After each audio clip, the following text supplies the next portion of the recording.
Versículo 7. Foi-lhe dado a besta, né? Também que pelejasse. O que é pelejar? Fazer guerra. Fazer guerra. Contra quem? Santos. E o que vai acontecer? Vencer. Os santos vão ser o quê? Vencidos pela besta. Pergunto, mas alguém que é santo pode ser vencido espiritualmente? É vencido em que sentido?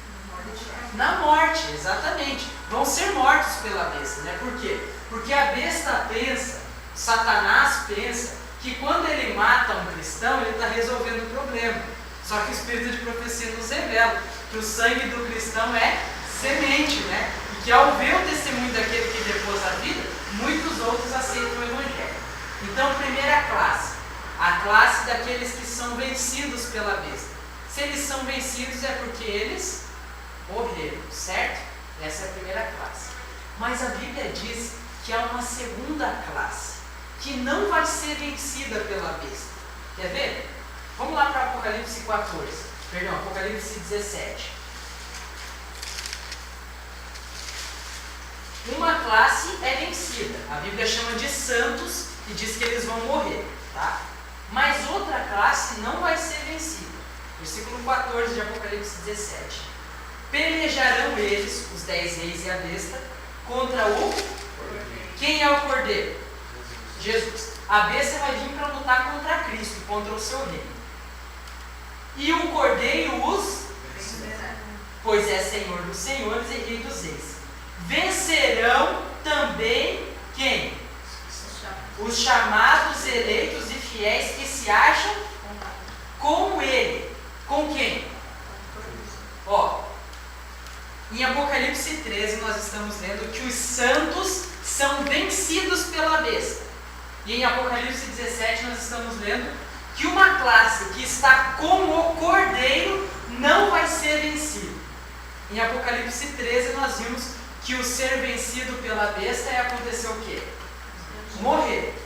E em Apocalipse 17 está dizendo que alguma classe não vai ser vencida, ou seja, não vai morrer, ok?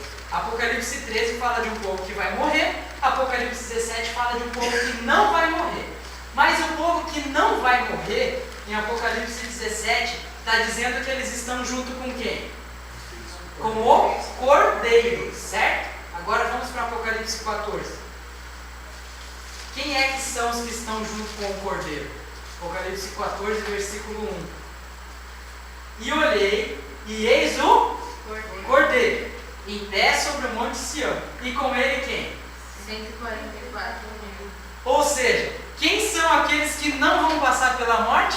144. Amém, irmãos? Amém. Uma classe vai depor a vida com sangue, a outra classe não. A outra classe vai permanecer em pé para testemunhar do caráter de Deus, mesmo em face do tempo de angústia, sem ter um intercessor no céu. Amém? Notem, irmãos, que algumas pessoas falam assim, não, mas só tem como provar pelo espírito de profecia que os 144 mil é um número composto de vivos. Não, a Bíblia mesmo nos revelou que os 144 mil são aqueles que permanecem vivos, mesmo no meio da tribulação. Voltando lá para Apocalipse 13, versículo 7, finalizando, deu-se-lhe ainda autoridade sobre cada tribo, língua e nação. Versículo 8. E adorá-la-ão todos os que habitam sobre a terra. Nós vamos adorar, irmãos? Não. Mas está dizendo que todos os que habitam sobre a terra vão adorar. Vocês vão adorar? Por que não? Porque nós habitamos? Céus. Amém.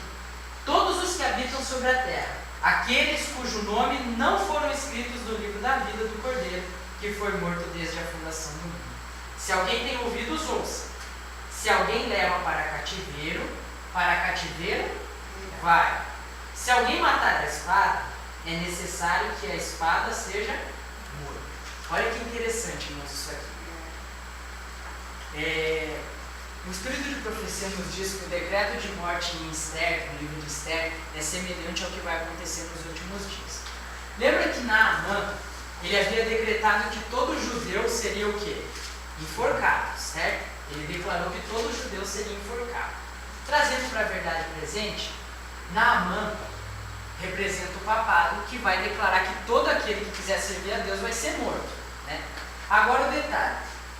Ele tinha preparado uma forca para enforcar os judeus. Mas afinal, quem é que foi morto naquela forca? Ele mesmo. A mesma coisa vai acontecer nos últimos dias. O Papa, o Vaticano, vamos dizer assim, o papado como um todo, vai fazer uma ferrenha perseguição contra o povo de Deus. Mas a Bíblia diz que por fim todos reconhecerão que o papado enganou o mundo e agora todos se voltarão contra o papado. Quer ver? Apocalipse 17. Ele fala que matará, jogará sua carne para as aves, isso, né? Exato. Então, se tem volta Apocalipse contra a 17 Igreja como Católica, versículo. né? Exatamente. Versículo 16. Olha só. Os 10 chifres que viste na besta, quem são os 10 chifres? Os 10 reis da nova ordem mundial, né? Esses 10 reis, esses odiarão a... Quem é a prostituta? A Igreja Católica. No final de tudo, eles vão odiar a Igreja Católica. Eles vão ver que eles foram enganados por ela. E vai dizer assim, ó. E a farão devastada e despojada, e lhe comerão as carnes e a consumirão no fogo. Isso. Olha só. A mesma sentença que eles derem contra o povo de Deus, depois vai ser voltada contra eles mesmos.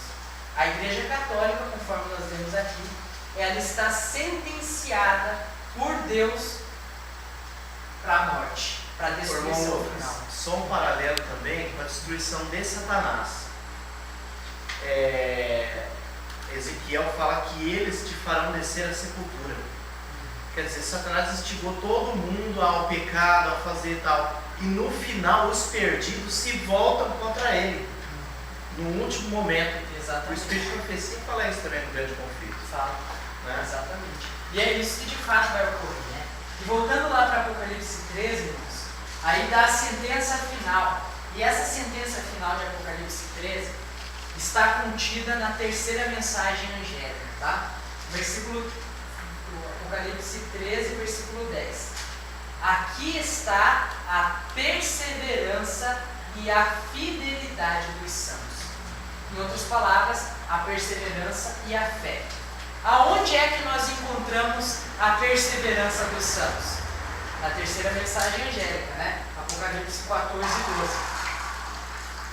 Abram Apocalipse 14, 12 e diz assim: aqui está a perseverança dos santos. Vai explicar então o que é a perseverança. Lembra daquele texto também de Jesus que nós lemos agora há pouco?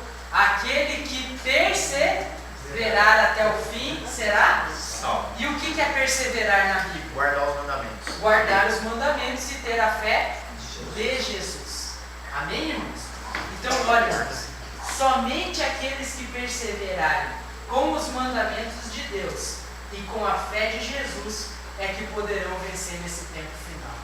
Uma grande crise, irmãos, uma grande batalha, algo terrível está para acontecer diante de nós. E por isso nós precisamos nos preparar.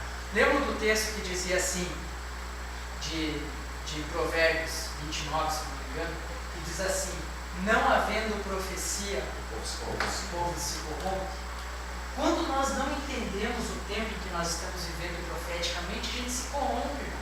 Porque a gente começa a pensar que Jesus vai demorar muito para voltar. Mas segundo aquilo que nós estamos vendo aqui, irmãos, nosso Senhor Jesus, Ele está às portas. Breve voltará, irmãos.